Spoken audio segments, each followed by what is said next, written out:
إن قلوبنا لتحزن وإن عيوننا لتدمع وإنا على فراق فقيدنا لمحزونون.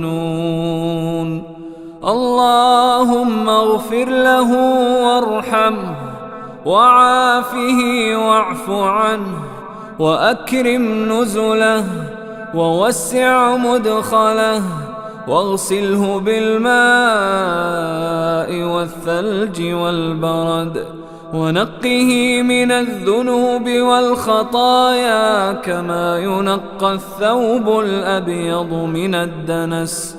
اللهم أبدله دارا خيرا من داره وأهلا خيرا من أهله وزوجا خيرا من زوجه.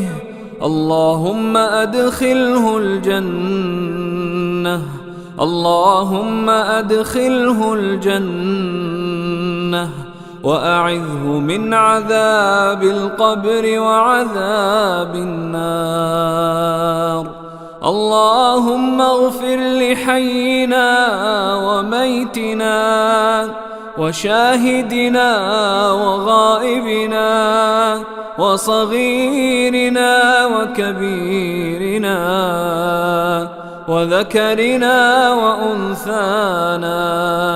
اللهم من أحييته منا فأحيه على الإسلام، اللهم من أحييته منا فأحيه على الإسلام، ومن توفيته منا فتوفه على الإيمان.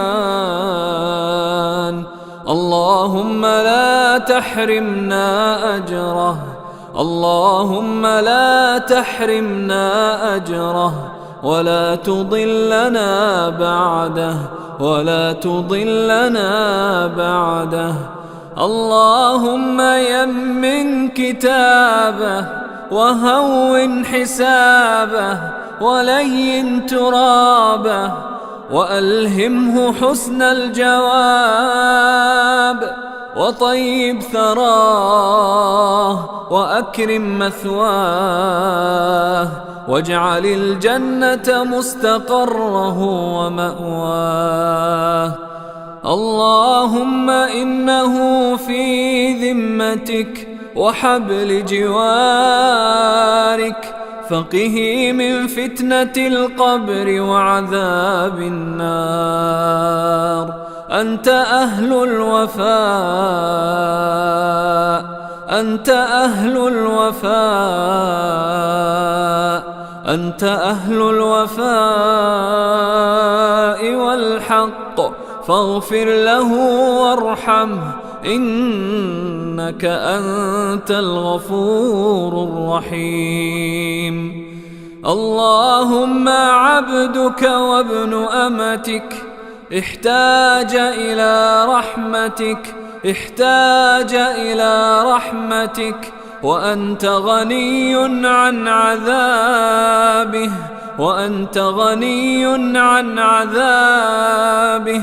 إن كان محسنا فزده في حسناته، وإن كان مسيئا فتجاوز عنه يا أرحم الراحمين.